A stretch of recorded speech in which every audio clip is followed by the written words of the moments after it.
আমি বাংলাদেশের কোন রাজনৈতিক দলের নেতা এবং কর্মী ছিলাম না।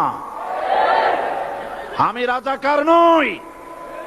আমাকে রাজাকার বলে যদি তাকে প্রমাণ করতে না পারে 10 কোটি টাকার মানহানি মামলা দায়ের করব। আমার এই বক্তব্য সারা দুনিয়া শুনেছে। পার্লামেন্টে আমার এই বক্তব্য রেকর্ড হয়ে আছে। সেদিন 3 শতাধিক পার্লামেন্ট মেম্বারের কেউ আমার চ্যালেঞ্জ গ্রহণ করেন নাই। যে কোনো ব্যক্তি পার্লামেন্টে গিয়ে আমার বক্তৃতা দেখে আসতে পারেন। এরপরে 1997 সনের 7ই অক্টোবর দৈনিক জনকণ্ঠ পত্রিকা যখন আমার বিরুদ্ধে লিখলো, সেই পত্রিকায় সাঈদীর ওপেন চ্যালেঞ্জ 8ম পাতা 1997 7ই অক্টোবর, এত বড় 2 কলমে হেডিং।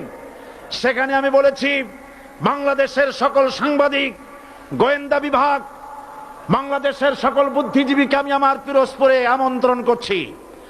আমার উপস্থিতিতে যদি